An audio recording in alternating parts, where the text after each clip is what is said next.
here from Parx Podcast Studios in Ben Salem. Just kidding. Hey everyone, Natalie Egenolf here with Sam Stafford for your Eagles bye week breakdown. Lots to talk about.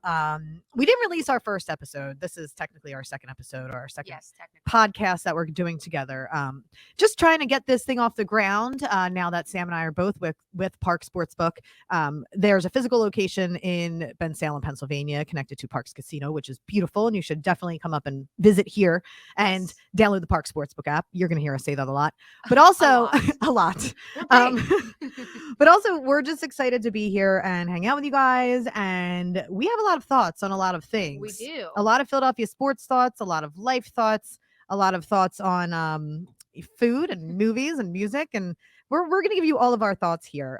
We haven't come up with a name yet. No, but we do need a name. Yeah. So we are soliciting for names, and we're trying to be creative and trying to not do what everybody else does, but then it's like you kind of run out of options. So I said Nat and Sam, and then they were like, absolutely not. And then so Sam said Sat and Nam. But that also Mark Feldman, our producer Mark Feldman, no. Yeah, Sam and no, he doesn't like it. You'll meet Mark Feldman. Up about I thought it was great. So yeah, so you'll be hearing a lot more from us. We'll come up with a name eventually, but until then, we're just going to give you our thoughts here from the Parx Pod Studios. It's going to take me a while to learn how to say Parx Pod Studios. Yeah, Parx Pod. I have a little bit of like a lisp right now. All right. So first thing that we want to talk about with everybody, it's the Eagles bye week. I know it's kind of a weird time to start talking about the Eagles on a podcast, but here we are. And, Rome wasn't built in a day, and you had to wait until the bye to hear from me and Sam about our thoughts on the Eagles. Well, unless you listen to Babes on Broad. Yeah. But our thoughts together, Natalie and Sam. Yes. But it is kind of an interesting time, though, because, obviously the Eagles have that late bye. So it is kind of like things are heating up and it's getting interesting. So it is kind of a good time. Besides the fact that, we can't preview the game. But it's a good time because if I would have told you, let's just go back to August of this year. And me and you were talking, and we're sitting down in Parx Sportsbook over a glass of wine or a lovely beer, if you will. And I said to you, Sam, on the Eagles bye week this year, Gardner Minshew will have started for the Philadelphia Eagles against the New York Jets and actually had a pretty decent performance. And this coming off of Jalen Hurts' worst performance of his career. What would you say to me? I would say, oh, no. No. Because I know how Philadelphia is and just the drama of that. When you hear it originally, it's just like, please, not again. And not again. And how many times have we gone through this in the last, a lot. Perpetually. 2016, since Carson essentially got here, because who was there? Sam Bradford. Yes. So it's just this never-ending cycle. Yeah. Now, after Minshew's performance against the Jets, I say, look, it's the Jets. I'm not ready to write Jalen Hurts off yet. But now on Twitter, everybody's saying that it's a quarterback controversy, which I'm not going to feed into it yet. No. I'm not going to feed into it yet because we have a whole bye week, right? So it's like the timing of Jalen Hurts getting injured couldn't be better, honestly. If it's going to happen, you'd rather it happen before the bye so he has all this time to repair before they face Washington again.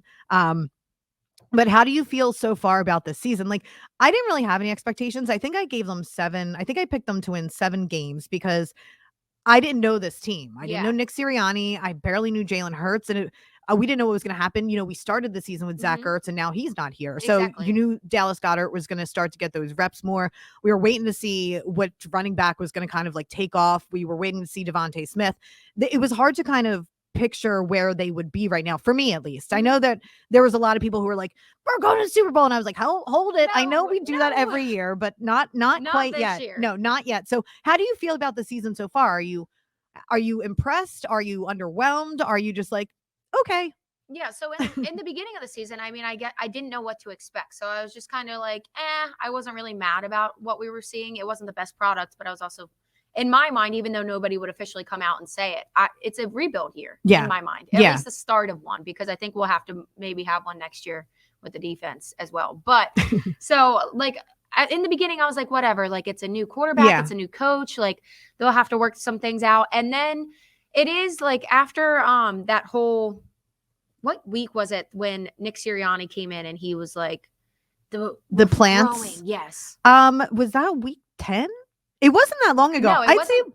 But up until that point, I was starting to get frustrated. And then once he said that, I was annoyed. And then ever since then, the seeds are growing. And since that comment, though, it's been a lot better until that New York Giants game. And then that kind of pissed me off. It pissed off all of Philadelphia. It should have. Yes. Because it was just such poor effort. And in my mind, they just did the classic rookie mistake where you go in thinking you got the win before you actually win. Exactly. You can't do that in football. No.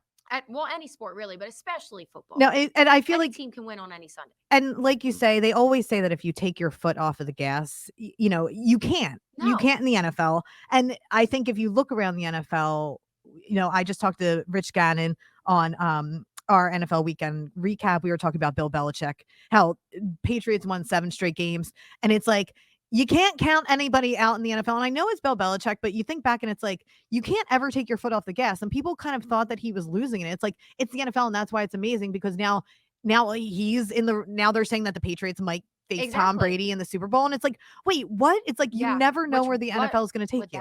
That would be something. That would be, I think it would be amazing. And now that I'm a new Tom Brady fan, after all these years, I'm like, yes, I want to see Tom in the Super Bowl again. But let's not get off track. Yeah.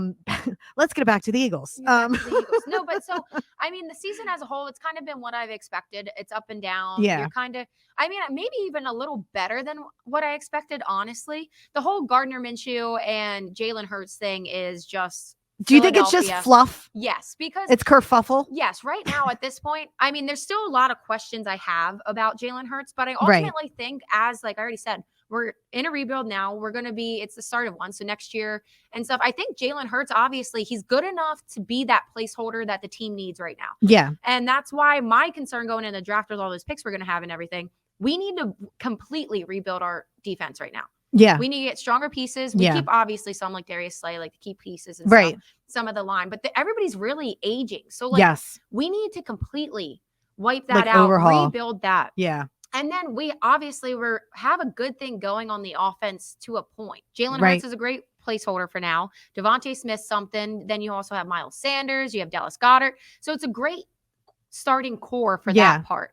I do think eventually when we're in hopes and we have a good team to go really far, I do think at what I've seen right now, I'm not sure if Jalen Hurts is the guy, just because of the arm strength is a real worry. And it's kind of like, how much can he build that up? Like, yes, you can work on it for a point. But you can't build it to a slinger. No, because it's one of those things, and I know this is crazy in that I even bring this up, but I'll never forget when Tim Tebow I'll never forget when Tim Tebow was with the Broncos, right? And they were saying that that's why it was such a long shot that he was ever going to last in the NFL, because of his throwing motion. And it's something that they tried to manipulate week in and week out. And sometimes it's just not in your nature to kind of be that like vertical quarterback, which is why, Jalen Hurts rushes the ball all the time. And you see the rationale for that. And especially now that we're saying Nick Sirianni's running the ball more, but it's, can you ever win with a strictly rushing quarterback? And the answer is more likely than not. Natalie, or no. I am notorious for saying this. As great as Lamar Jackson is, he can be MVP. He can win regular season games for you. He can win playoff games for you. But once he goes and plays the best of the best in the later season, like down the line in the playoffs, there's a way to stop a dominant rushing quarterback. Exactly. You know what I mean? And the number one rushing quarterback besides Lamar Jackson, Mike Vick, and you saw him get stopped. Yeah. So like, if they can't do it, I'm really convinced nobody's ever going to do it. And I think if it's ever going to happen, it's going to be somebody kind of like a Russell Wilson-ish, where it's 60-40 pass rush. Exactly. You know what I mean? Yeah. He's slightly better at passing, but he's also a dominant rusher. Well, and because just the wear and tear on their body, the hits that they take, it's I don't understand, and I do get it why, because it makes the game more exciting when you have a versatile quarterback like that. Oh, 100%. And it's just better for your offense all around. Exactly. But it's like, is the NFL trending that way? And do you want it to trend that way? And I don't know if I want the Eagles to have their quarterback be a strictly rushing quarterback, even though it kind of gets the job done. And it's like, it wins games. It does win games. It but does it's not going to win a Super Bowl. And it's the longevity, you know? Yeah. So, Feldman, we got to Yeah, he's keep it rounding us moving. up. Okay, he's rounding us up. All right, Sam. So glad we got to catch up quick about what has happened so far. We only have a couple minutes here again. This is new, everyone. Make sure that you follow us on Parx Sportsbook on Instagram and Twitter. Download the Parx Sportsbook app. There's going to be a lot more where this comes from. Real quick, Sam, I know that you wanted to talk about Dallas, Washington. Yes, I think this is so interesting. Philadelphia. So the Eagles, just when you think like, a week of nothing to watch. Nope. Because Dallas will be in Washington this week. Yes. And it's very interesting because obviously the Eagles, they're better than most people thought. So there's still a possibility they could win the division if Dallas tanked. There's still a very likely chance that they could get a wild card if they beat out Washington. So with Dallas and Washington going against each other, who will you be rooting for? You have to root for one. I know. The Eagles are idle. They can't do anything this week. I know, but I hate the Cowboys. Everybody does it feels like I'm like, I don't know, like kicking my grandmother or God rest her soul, but it feels like I'm like kicking my grandmother if I like root for the Cowboys. I know that I have to, and I probably will. I hate interdivision games anyway, just because they just make me supremely uncomfortable. So I'm going to take, they're 4.5 point favorites, the Cowboys. Okay. So I'm going to do that. Over under set at 48.5. How do you feel about that? 48.5. I feel like Dallas could definitely do that, get close like to cover that by themselves. So there's a lot of the analysts right now that I'm looking early, and a lot of them are saying that Dallas, they think that Dallas is going to pull it off. But and how do you feel?